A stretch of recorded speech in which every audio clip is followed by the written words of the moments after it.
My name is Daniel, and I never thought I'd be the guy with the cheating girlfriend story. But here we are. Ellie and I had been together for 3 years. 3 years of building a life together, of inside jokes and lazy Sunday mornings, of planning futures and meeting each other's families. I thought we were solid. I really did. It started with little things. She began staying later at work, being more protective of her phone, getting irritated at simple questions. I noticed, of course I did, but I pushed those thoughts away. I trusted her. That's what you do when you love someone, right? Then came the announcement. "I need to go away for a while," she said one evening as we sat on our couch, the TV murmuring in the background. Her voice was soft but determined. "Just by myself." I looked at her, trying to read her expression in the dim light. "What do you mean, go away?" She tucked her legs underneath her, not quite meeting my eyes. "I've been feeling disconnected lately, from myself. I need some space to figure things out. A solo healing trip." My stomach tightened at her words, but I nodded slowly. "Okay. Where are you thinking of going?"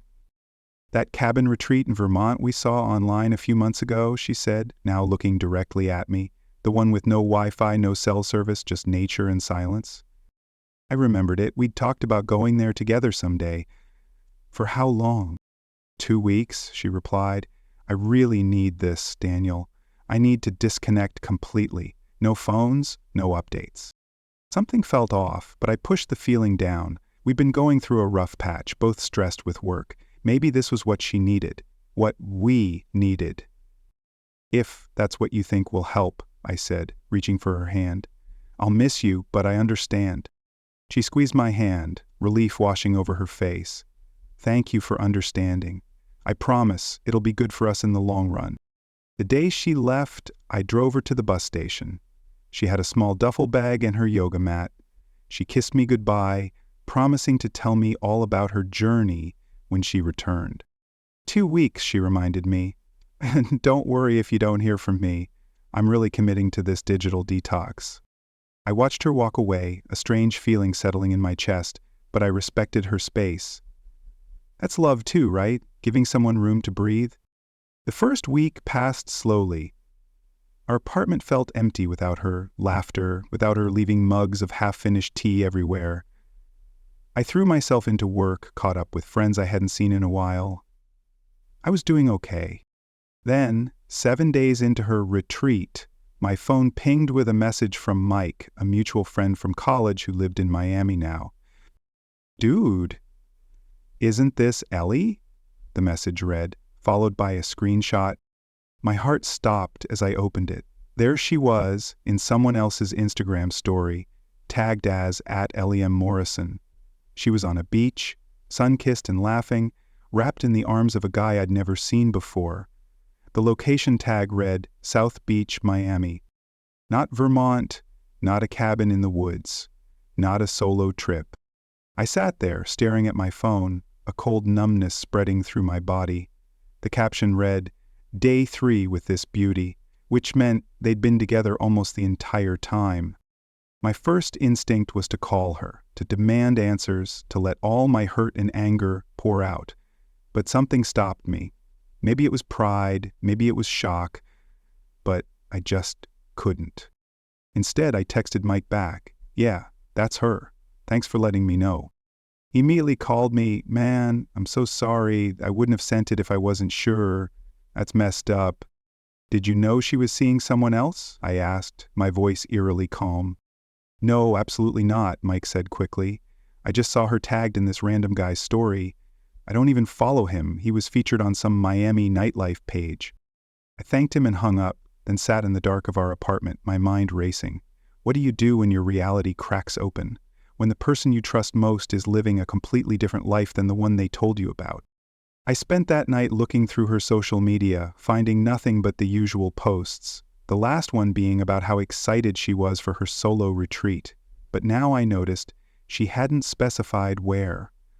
She'd let me fill in the blanks. I checked our joint credit card statement. There it was, a plane ticket to Miami purchased 3 weeks ago, not a bus to Vermont. She'd been planning this. I didn't sleep that night. or the next. By the third day after discovering the truth, I'd made my decision.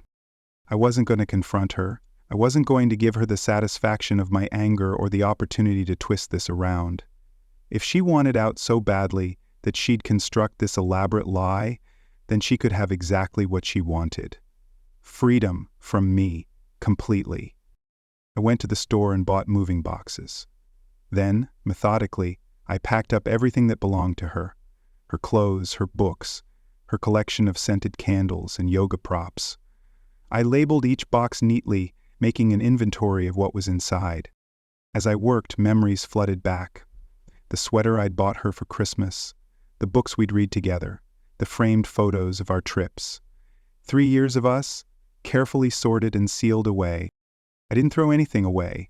I didn't damage anything. I just packed it all up with a detachment that surprised even me. When I was done, the boxes lined one wall of our living room, the physical remnants of what I thought had been love. Then I called her mother. "Hi, Sandra," I said when she answered, keeping my voice neutral. "I hope you're well." "Daniel, so nice to hear from you. How are you? How's Ellie enjoying her retreat?" Her voice was warm and genuine, which told me everything I needed to know. She'd been fed the same lie. "Actually, that's why I'm calling," I said carefully. "Some things have come up and Ellie's stuff needs to be moved out of the apartment. Would you be able to come pick it up, or should I arrange to have it delivered somewhere?" There was a long pause. I don't understand. Did something happen between you two?" "I think that's something Ellie should explain when she gets back from Miami," I said, the words bitter in my mouth. Another long silence. "Miami?" Sandra's voice had lost its warmth. "She told us she was going to a wellness retreat in Vermont." "Yeah, that's what she told me too," I said, suddenly feeling tired. "Listen, I'm not trying to create drama. I just need her things gone by the time she gets back." Sandra sighed deeply. "I'll come tomorrow if that's okay. And Daniel, I'm sorry. Whatever's happened, this isn't like her." But it was like her. That was the thing I was struggling with most, reconciling the Ellie I thought I knew with the person who could lie so easily, who could betray me without a second thought. The next day, Sandra arrived with Ellie's brother. They didn't ask for details, but their tight faces and awkward silence told me they knew something was very wrong.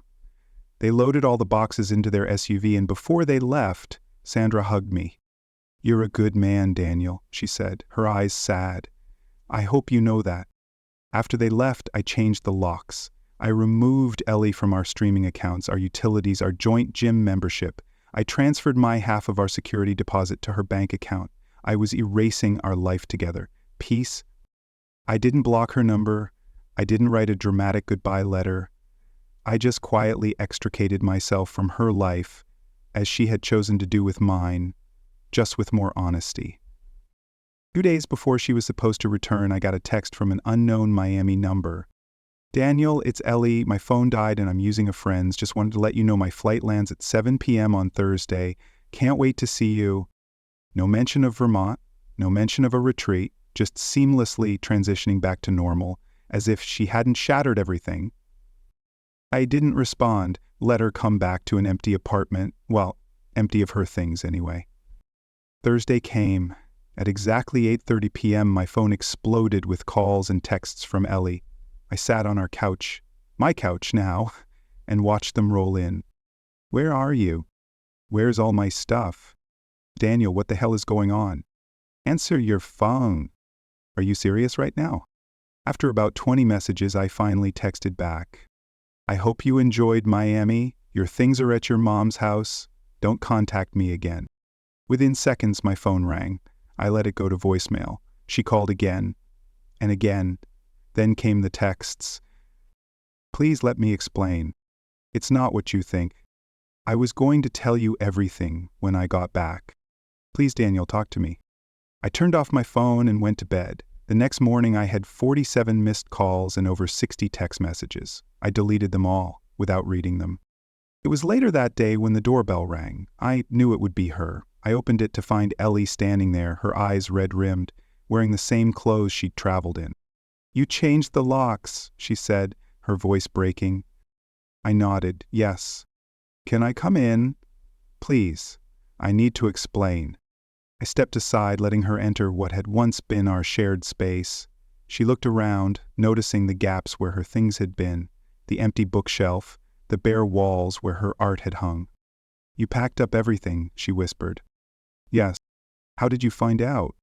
I almost laughed. That was her first question. Not an apology, not an explanation, but concern over how her deception had failed. Does it matter? I asked. You lied to me. You made up an entire fiction about needing to heal alone, when really you just wanted to spend 2 weeks with another guy. She sank onto the couch, her shoulders slumping. It wasn't planned, Daniel. I mean, yes, I planned to go to Miami, but... Stop, I said quietly. Just stop. I saw the credit card statement.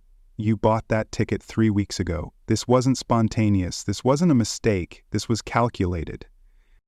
I was confused, she said, tears welling in her eyes. I felt trapped. I needed to figure out what I wanted.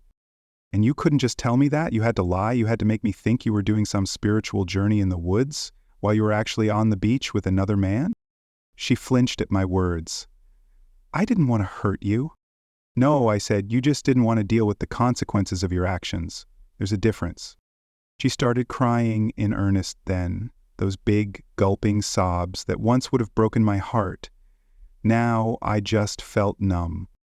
It didn't mean anything, she said between sobs. It was a mistake. I realized I want to be with you. That's why I was coming back.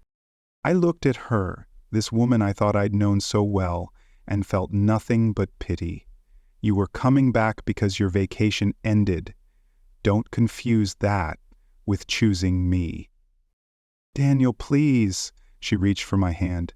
3 years. We can't just throw that away. I gently pulled my hand back. You already did, Ellie. The moment you decided to lie to me, to create this elaborate deception, you threw it away. Can't we at least talk about it, she pleaded. People make mistakes. Couples go through worse and come out stronger. This isn't about the cheating, I said, surprising myself with how calm I felt. It's about the lies. It's about the fact that you looked me in the eye and fed me a complete fiction without hesitation. How could I ever trust you again? She didn't have an answer for that. I need you to leave now, I said gently. Your things are at your mother's. I've transferred my half of the security deposit to your account. I've removed you from the lease. I called in a favor with the landlord. There's nothing left to discuss. So, that's it? She said, anger finally breaking through her tears. 3 years and you won't even fight for us? I looked at her, suddenly exhausted by the performance. There is no us to fight for, Ellie. You made sure of that. After she left, I sat in the quiet of my apartment, just mine now, and waited for the grief to hit me, the anger, the betrayal. Something. But all I felt was relief. Relief that I'd found out now, before we'd gotten engaged, before we'd bought a house, before we'd had children. Relief that I'd seen her true character before I'd committed my entire life to someone who could lie so easily. I got a lot of calls over the next few weeks, from Ellie, from her friends, even from her mother, who apologized for what her daughter had done. I answered some, ignored others. I told the truth when asked, made no attempt to spin the story in my favor. The facts spoke for themselves. Some of our mutual friends took her side. Everyone makes mistakes, they said. People cheat. It happens. You're being too harsh. But others understood. It wasn't about the cheating, as painful as that was. It was about the elaborate deception, the weeks of planning, the ease with which she had lied. How do you rebuild trust after something like that? 6 months have passed now. I've heard that Ellie moved to Chicago for a job. I wish her well, I really do. I hope she finds whatever she was looking for. As for me, I'm still in our old apartment. I've redecorated, made it my own. I'm dating again, cautiously. The pain has faded, replaced by a kind of wisdom I never wanted but needed all the same. Sometimes the kindest thing you can do for yourself is to recognize when something is irreparably broken. Sometimes the bravest thing you can do is not fight for another chance, but accept the end with dignity. I didn't confront her when I found out. I didn't cause a scene or demand explanations. I just quietly packed up her things and moved forward with my life. And you know what? I've never regretted it for a second. Looking back, the strangest part wasn't the betrayal itself. It was how clearly I saw everything afterward. All the little inconsistencies I'd ignored, the late-night texts she'd hide, the sudden girls' nights that hadn't happened before. The signs were there, but I chose not to see them because I thought love meant trust, without question. Now I know better. Trust isn't blind faith, it's earned through honesty and consistency. It's built day by day, choice by choice. And once broken, especially through calculated deception, it's nearly impossible to rebuild. Some friends say I should have confronted her on the beach, made a scene, gotten closure. But I had all the closure I needed in that Instagram photo. Sometimes the most powerful statement is silence, walking away with your dignity intact. I've learned that my worth isn't determined by someone else's ability to recognize it. I've learned that being alone is better than being with someone who makes you question your reality. Most importantly, I've learned that self-respect looks like packing someone's things neatly, changing the locks, and moving forward without looking back. So if you're reading this and facing a similar betrayal, remember, how you respond says more about you than their actions ever will. Choose dignity, choose peace, choose yourself,